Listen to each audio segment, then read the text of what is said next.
Olá! Preparem-se, porque hoje a gente vai mergulhar de cabeça num dos contos mais perturbadores e geniais de H.P. Lovecraft, Do Além. É uma viagem que vai fazer a gente questionar a nossa própria realidade. E já começa assim com essa frase que é um soco no estômago.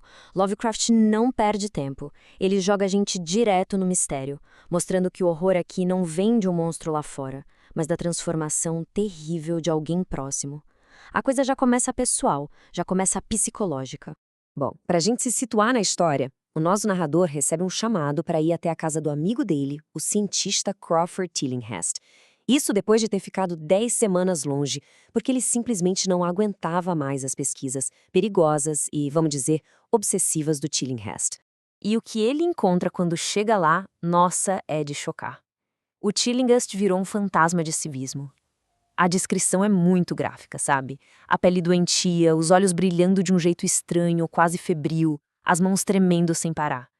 Ele é a imagem exata de uma obsessão que devorou uma pessoa por dentro e por fora.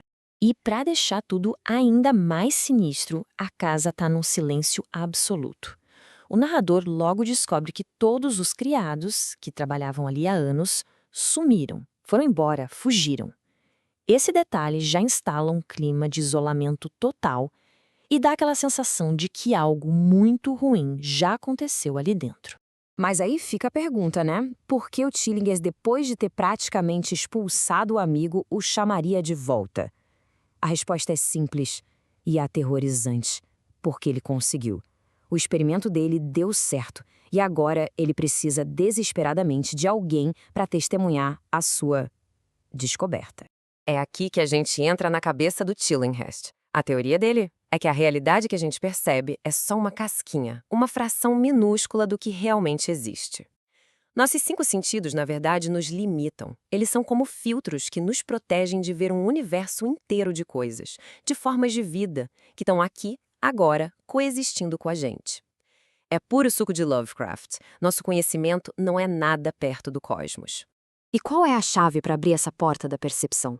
Para o Tillinghast, a resposta estava na glândula pineal. Ele tinha certeza de que não era só um órgão no cérebro, mas sim um sentido adormecido, um tipo de terceiro olho, que, se fosse ativado do jeito certo, permitiria enxergar o que é invisível, ver o além. E aí, naquela mistura de medo e uma pontinha de curiosidade, o narrador sobe com o Tillinghast até o laboratório, que fica no sótão. É nesse momento que a teoria vai virar prática. E que prática! E lá está ela, a fonte de tudo. Uma máquina bizarra que emite um zumbido estranho e um brilho violeta que parece doente, pulsante. O mais estranho é que ela não parece conectada a nada. Ela funciona por princípios que fogem completamente da nossa compreensão.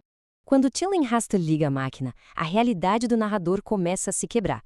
Primeiro, ele começa a ver cores que o olho humano não deveria ver, como o ultravioleta.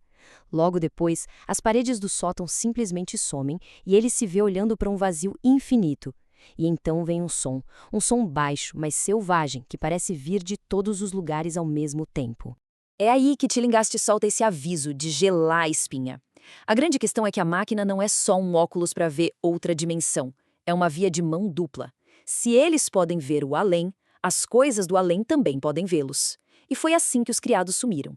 Eles acenderam as luzes normais e com isso chamaram a atenção de alguma coisa. A partir desse aviso, o terror explode. A barreira entre os mundos não está só frágil, ela simplesmente deixou de existir.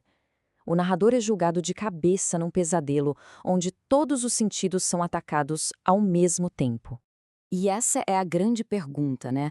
A pergunta que define todo o horror cósmico. Não é sobre o que se esconde no escuro, mas sobre o que está bem na nossa frente, o tempo todo, mas que a gente simplesmente não consegue ver.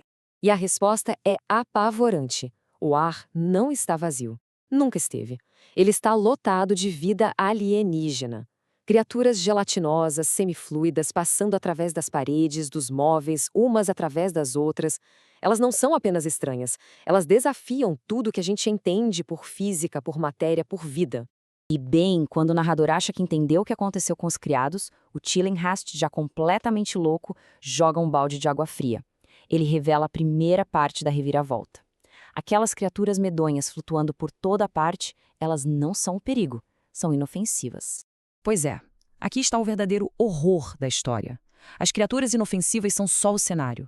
Existem outras coisas ali. Coisas que o Tillinghast atraiu que são as predadoras. E ele não chamou o amigo para compartilhar uma descoberta científica. Ele o trouxe para ser a próxima isca. O experimento era, desde o início, uma armadilha mortal. Num ato de puro pânico para se salvar, o narrador puxa o revólver e atira. O tiro acerta a máquina, que explode. Quando a polícia chega, encontra o Tillinghast morto e o narrador desmaiado. O pesadelo visual, o sensorial, acabou. Mas o terror psicológico, esse está só começando. O final nos dá duas versões da mesma história. Tem a explicação oficial, a lógica. Tillinghast era um cientista louco e homicida que morreu de um derrame e o narrador foi uma vítima hipnotizada. Mas para o narrador, a verdade é bem diferente. Ele agora tem que viver com o conhecimento aterrorizante do que realmente existe no ar que a gente respira. Ele nunca mais vai se sentir sozinho. E aí vem o golpe final, a frase que desmonta a explicação racional. Se foi o Tillinghast que matou os criados, cadê os corpos? A polícia nunca os encontrou. E essa ausência de prova deixa uma pergunta terrível no ar. O que de fato aconteceu naquela casa? E mais importante, o que será que está flutuando, invisível, bem do nosso lado, neste exato momento?